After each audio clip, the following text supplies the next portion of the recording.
My brother texted the family group, "Don't come Sunday. My new wife says you'll ruin everything." I just replied, "Understood." The next morning, when they walked into my office, she absolutely lost it. "Hey Reddit, my younger brother uninvited me from a family gathering because his new wife thought I'd embarrass them. Turns out I own the PR firm managing her company's entire brand. When they showed up for their Monday meeting and saw me behind the desk, the look on her face made the whole thing worth it.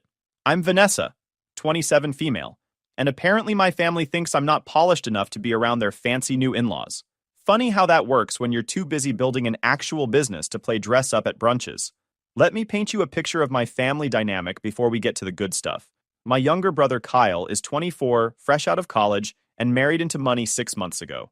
His wife Amanda comes from one of those families where everyone has a Roman numeral after their name and genuine opinions about which country club has better tennis courts.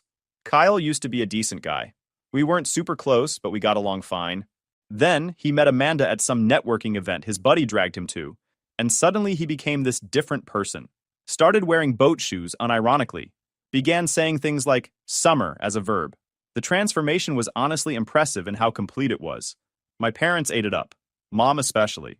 She's been obsessed with appearances my whole life, always worried about what the neighbors think, what the church ladies say, what random people at the grocery store might assume about our family. Dad's more quiet about it, but he goes along with whatever mom wants to keep the peace. Growing up, I was the problem child. Not because I did anything wrong, but because I didn't perform the role they wanted. I didn't giggle at boys, didn't care about homecoming dresses, didn't major in something safe and marriageable like elementary education or nursing. I studied business administration and communications at a state school, worked 3 jobs to pay for it myself, and graduated with a 3.0. 8 GPA. My reward was a handshake from dad and mom saying, "That's nice, dear," before immediately pivoting to talk about Kyle's acceptance to a mediocre private college that cost twice as much. They paid for his entire education. Room, board, meal plan, spending money, the works. Meanwhile, I was eating ramen and donating plasma twice a week to make rent. When I pointed out the unfairness, mom said I was more independent and didn't need as much support. Translation: Kyle was the investment, I was the tax write-off. After graduation, I bounced around a few marketing agencies, learning the ropes and building connections. The industry is brutal when you're starting out. Long hours, low pay, clients who think they know your job better than you do. I watched so many talented people burn out and quit, but I stuck with it. Learned everything I could. Saved every penny. 5 years ago, I took the biggest risk of my life and started my own PR firm. Rohan Strategies, named after my grandmother, who was the only family member who ever believed in me. The first year was rough. I operated out of my studio apartment, client meetings happened at coffee shops, and I ate peanut butter sandwiches for dinner more nights than I'd like to admit. But I was good at what I did. Really good. I understood how to shape narratives, manage crises, and make companies look better than they actually were. Word spread. Clients referred other clients. I hired my first employee, then my second, then suddenly I had a team of 6 operating out of a shared office space. 2 years ago, I signed the lease on a full floor in a downtown building. Last year, I bought the whole building. Rohan Strategies now employs 42 people across 3 departments. We handle PR, brand management, and crisis communications for companies all over the region. Our client list includes 2 Fortune 500 companies, a dozen mid-sized firms, and a rotating roster of smaller businesses trying to level up their public image. Last quarter, we brought in $2.3 million in revenue. I personally cleared about $180,000 after expenses and payroll. Not bad for the daughter who was told she'd never amount to anything because she was too stubborn to know her place. My family knows I work in PR. What they don't know is the scale of it. I've kept details vague intentionally, partly because I'm private about my work, and partly because I learned a long time ago that my accomplishments make my mother uncomfortable. She can't brag about me to her friends without accidentally admitting I've achieved more than Kyle. So when the family talks business, I smile and nod and change the subject. Let them think I'm doing okay for myself with my little marketing job. Meanwhile, I'm out here running a multi-million-dollar operation they couldn't even comprehend. Kyle got married last year to Amanda in a ceremony that cost more than my first car. The wedding was at some vineyard estate 2 hours outside the city, complete with a string quartet, farm-to-table reception, and personalized champagne flutes nobody wanted to take home. I wasn't in the wedding party. Amanda had 7 bridesmaids, all from her sorority or private high school. I got seated at table 9 with some distant cousins I'd never met, and a great aunt who spent the whole reception telling me about her cats. The wedding photos are all over my parents' house now. Kyle and Amanda looking like they stepped out of a magazine spread, Mom crying happy tears, Dad in his nicest suit looking proud. I'm in exactly 3 photos total. One where I'm half cropped out of a group shot, one where I'm blurry in the background, and one where I'm clearly mid-blink.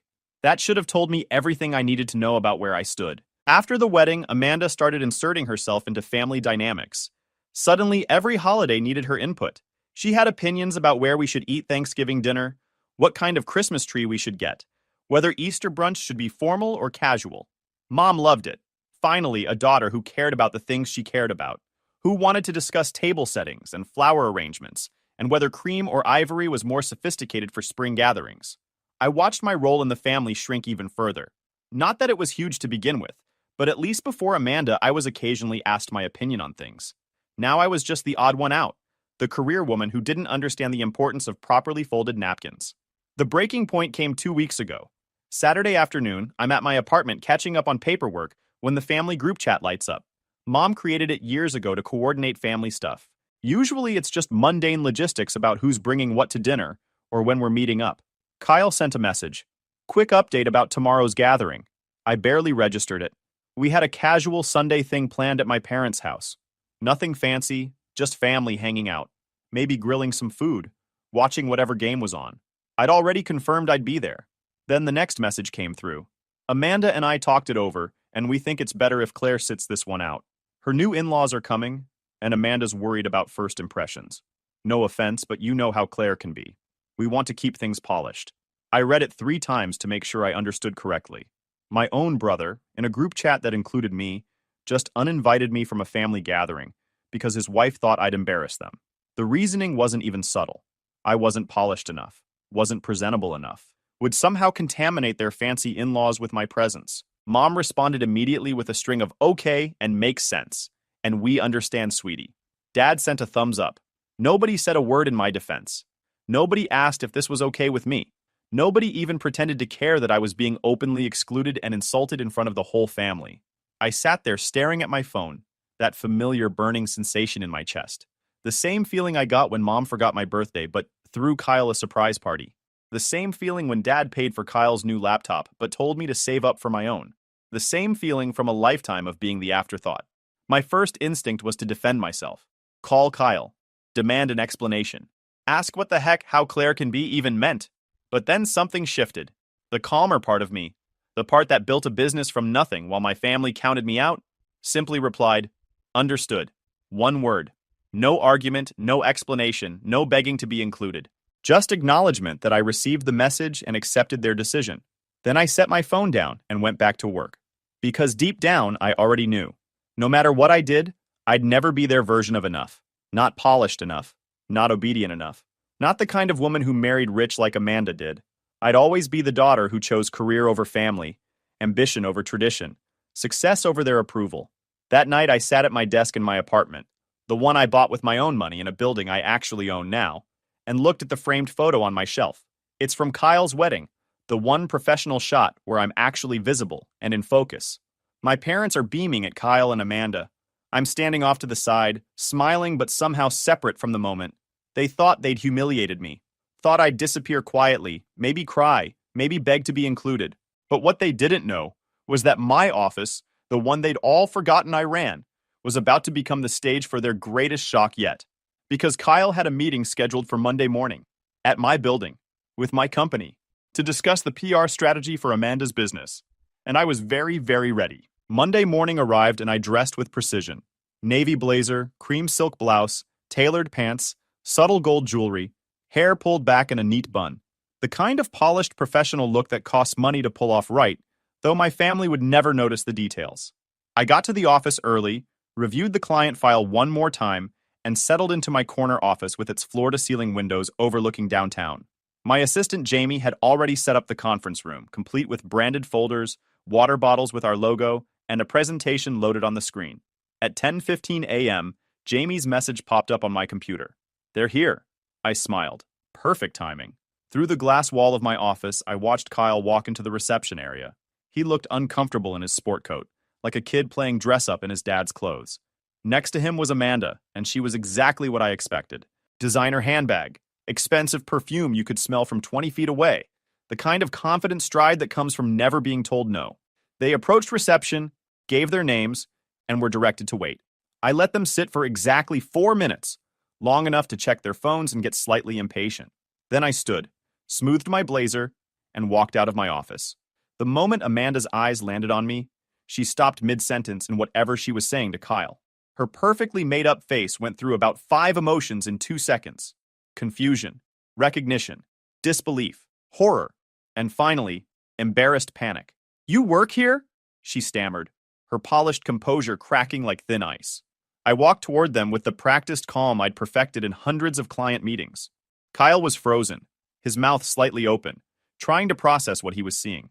"No, Amanda," I said, extending my hand with professional courtesy. "I don't work here. I own it." Kyle blinked rapidly. "Wait, what?" "Welcome to Rohan Strategies," I continued, shaking her limp hand. "Your new corporate PR firm. I believe your company, Lux Amanda Interiors, signed a 3-year brand management contract with us last quarter. The paperwork went through our acquisitions team." Jamie appeared beside me holding a tablet and coffee. "Would you like anything, Ms. Rohan? The conference room is ready when you are." The Ms. Rohan did exactly what I wanted it to. Amanda's eyes went wide. Kyle looked like he was trying to solve a math problem that didn't add up. "I thought your sister worked in marketing," Amanda whispered to Kyle, loud enough for me to hear. "Close," I replied smoothly, gesturing toward the conference room. "I run a national PR agency. Your company is one of my clients. Shall we begin?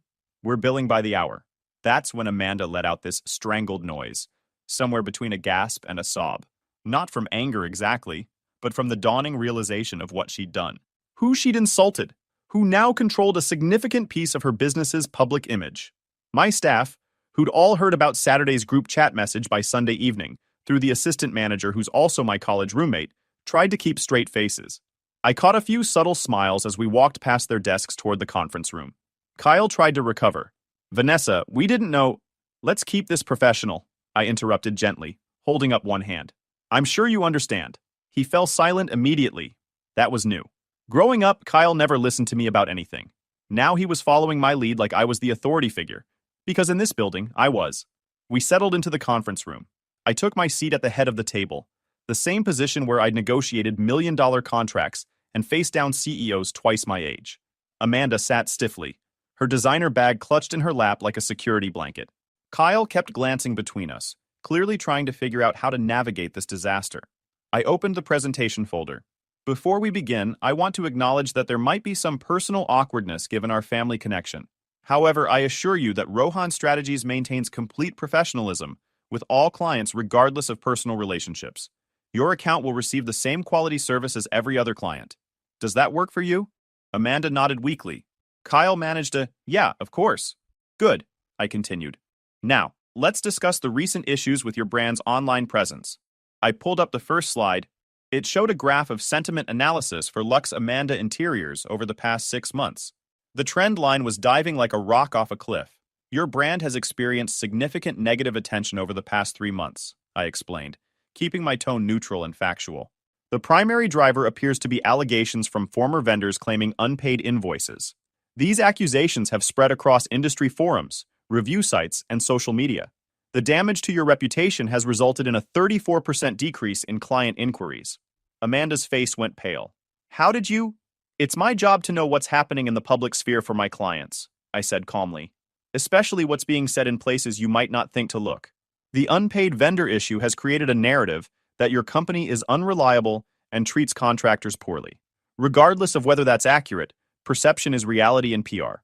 I clicked to the next slide showing screenshots of reviews and forum posts. Some were pretty brutal. This is what we're working with. The good news is that this is repairable with the right strategy. The bad news is that it requires immediate action and complete transparency from you about what actually happened with these vendors. Kyle shifted uncomfortably. Amanda stared at the screen like she was watching her business implode in real time. "Can you fix this?" she asked quietly, all her earlier arrogance gone. "That's why you hired us," I replied. "But I need complete honesty. Were these vendors actually not paid, or is this a smear campaign from competitors?"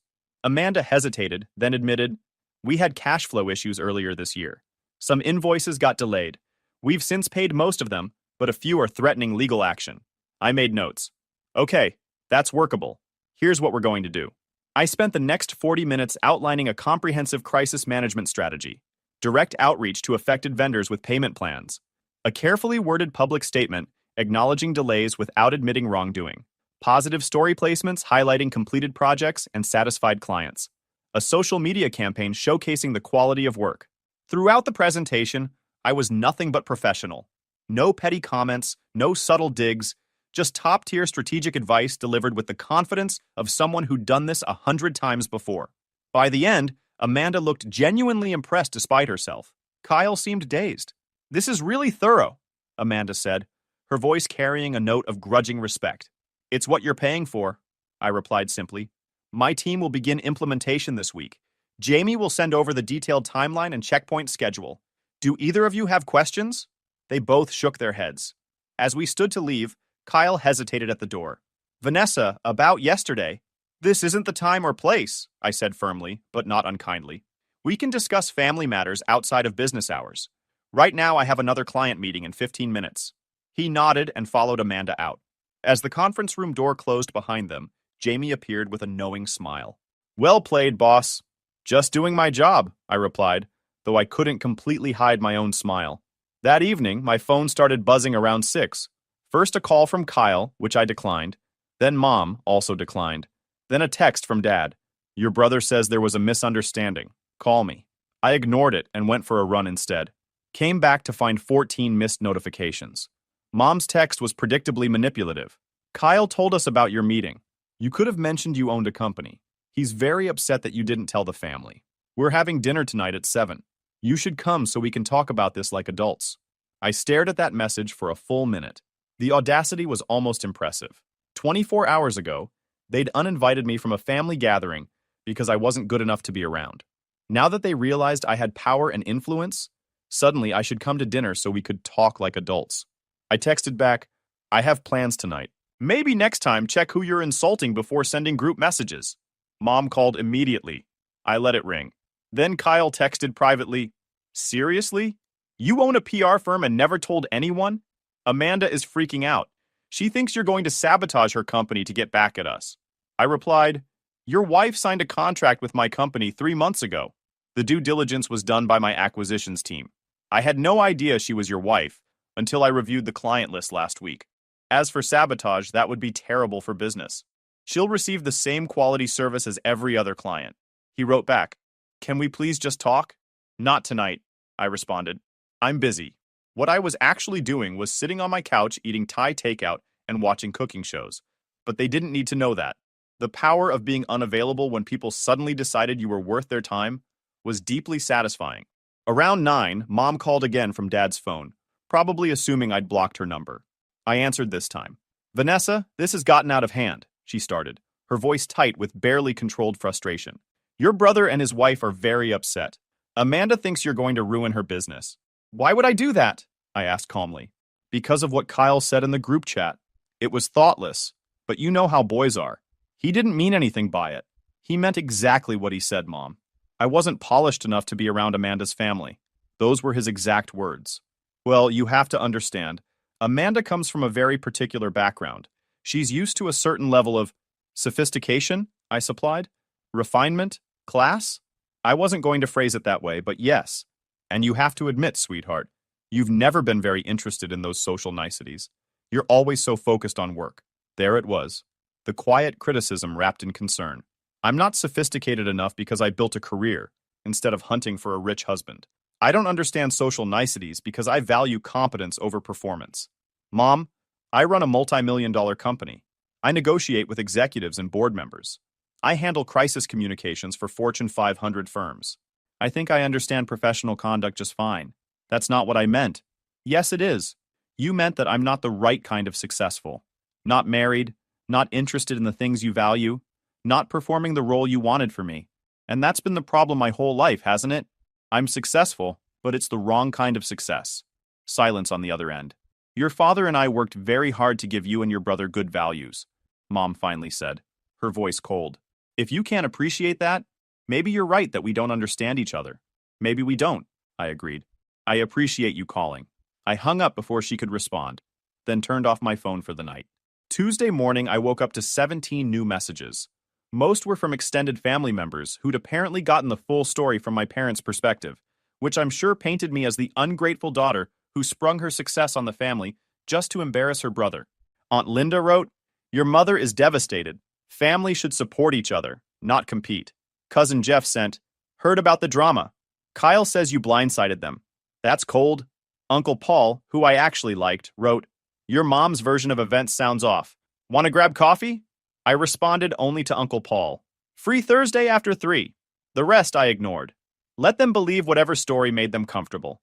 I had a business to run and actual problems to solve, like the product recall crisis for one of our manufacturing clients. Around noon, Jamie knocked on my office door. "Amanda Lux is here. She doesn't have an appointment but says it's urgent." I considered turning her away. Then curiosity won. "Give me 5 minutes, then send her in." Amanda walked into my office, looking significantly less polished than yesterday. No designer bag, minimal makeup, hair pulled back in a simple ponytail. She stood awkwardly by the door until I gestured to the chair across from my desk. "Thank you for seeing me," she said quietly. "I know I don't have an appointment." "You have 5 minutes," I replied, keeping my tone neutral. "What can I do for you?" She took a breath. "I want to apologize. For the text message. For judging you. For all of it. Kyle told me you weren't close with the family, and I assumed that meant you were, I don't know. I made assumptions based on nothing."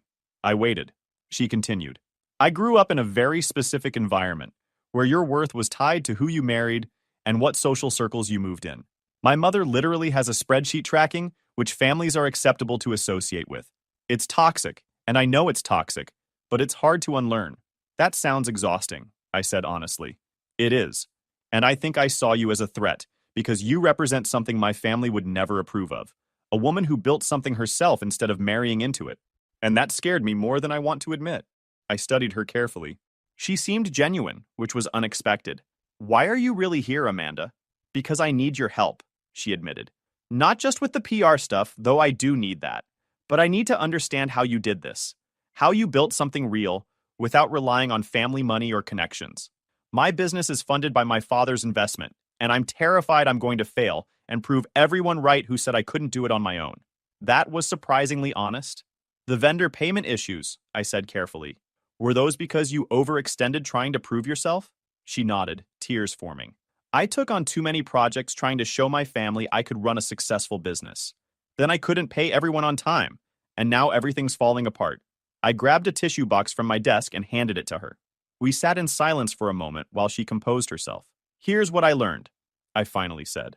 "Success isn't about proving anything to anyone except yourself. The moment I stopped trying to earn my family's approval and started building something I believed in, everything changed. It's not easy and it's not quick, but it's real." She nodded, wiping her eyes. "As for your business, we'll fix the PR issues. But you need to fix the operational problems too. Overextending yourself trying to impress people is how you end up bankrupt. Scale appropriately. Hire smart people. Stop taking your father's money if it comes with strings attached." "That's easier said than done." "Everything worthwhile is," I replied. "But you hired my firm because we're good at what we do. Trust the process and be honest with us about the problems. We can't fix what we don't know about." She stood to leave, then paused. "For what it's worth, Kyle feels terrible. He's not great at expressing emotions, but he knows he messed up. Kyle's a grown man. He can apologize himself if he wants to."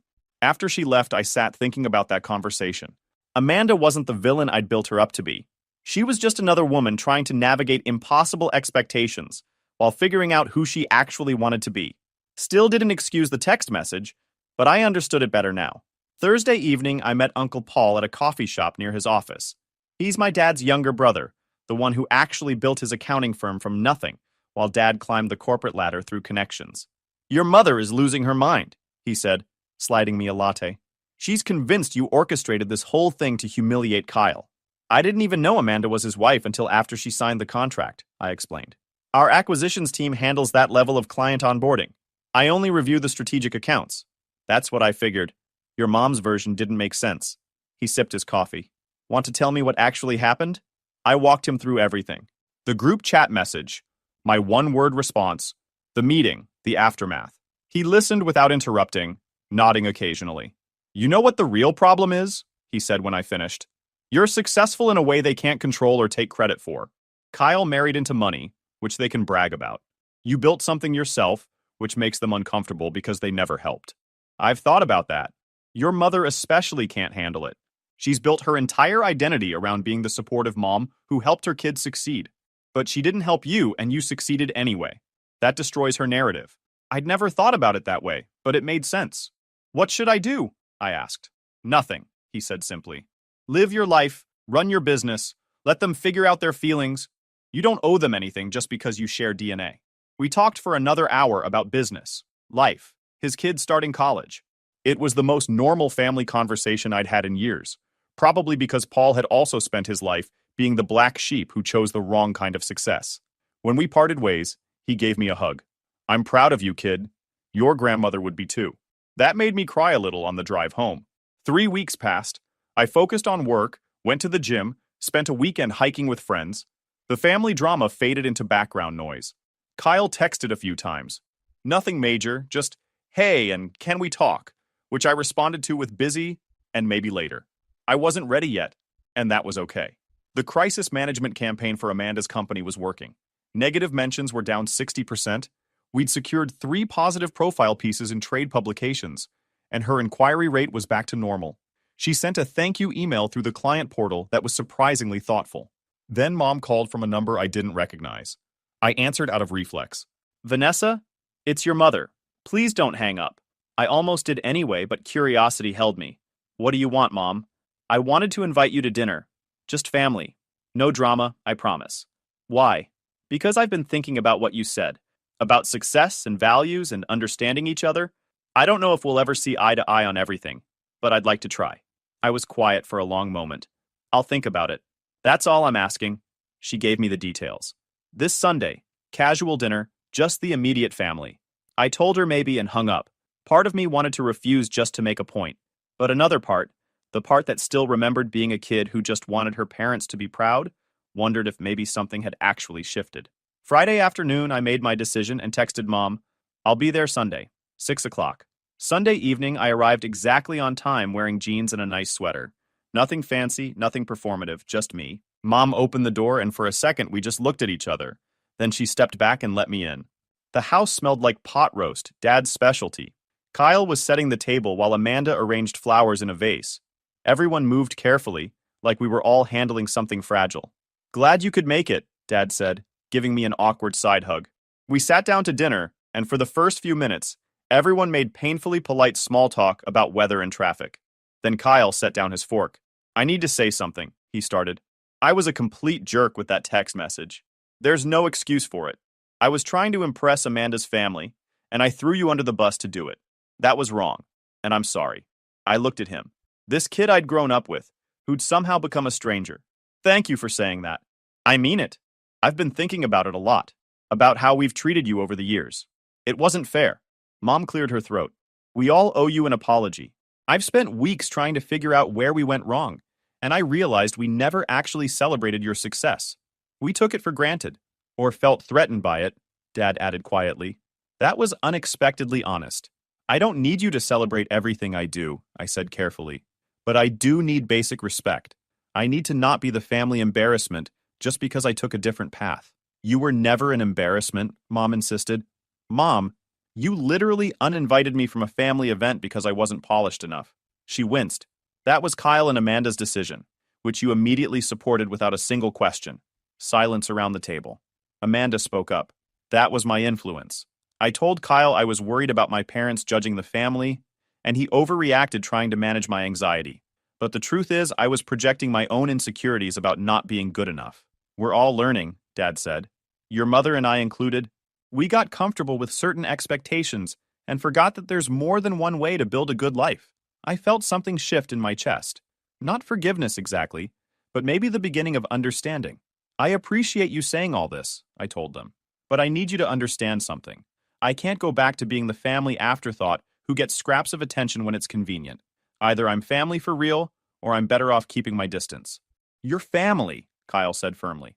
For real. No conditions. Mom reached across the table and squeezed my hand. We want to do better. Will you give us the chance? I thought about it.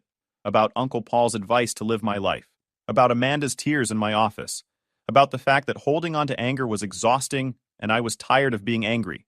I'll give you a chance, I finally said. But I'm not going to pretend the past didn't happen. And if this is just temporary guilt that fades when things get comfortable again, I'm out. Fair enough, Dad said. We finished dinner with slightly less awkward conversation. Afterward, Kyle and I ended up in the backyard, while Amanda helped Mom with dishes. Your company is really impressive, he said. I had no idea you'd built something that big. I didn't advertise it. Why not? I shrugged. Didn't feel like I'd get the reaction I wanted. Easier to just keep my head down and do the work. That's sad. It was. Maybe it's changing. We stood in comfortable silence for a moment. Then Kyle said, Amanda really likes working with your firm. She says your team is the most competent group she's worked with. We're good at what we do. She also said you gave her advice that wasn't in your contract, about scaling her business properly. She needed to hear it. You could have let her fail. Would have solved your Amanda problem pretty efficiently. I looked at him. I'm not that petty, and honestly, I like her more now than I did initially. She's trying to figure out who she is outside of her family expectations. I relate to that. Kyle nodded slowly. I think this is going to work out. The family thing. Maybe. We'll see. As I drove home that night, I felt lighter somehow. Not fixed, not healed, but less burdened by the weight of old resentments. My phone buzzed with a text from Mom. Thank you for coming tonight. It meant everything. I smiled and responded, thanks for trying. It wasn't perfect. Family never is. But maybe, just maybe, we were starting to figure out how to be family on terms that actually worked for everyone. And if nothing else, at least now they understood one important thing. I didn't need their approval to be successful, but having their respect would be nice. I'd spent 27 years being underestimated by the people who were supposed to believe in me most. Maybe the next 27 would be different. Or maybe not. Either way, I'd be fine. Because I'd already proven the most important thing to myself. I could build something real. Something meaningful. Something entirely my own. And nobody could ever take that away from me.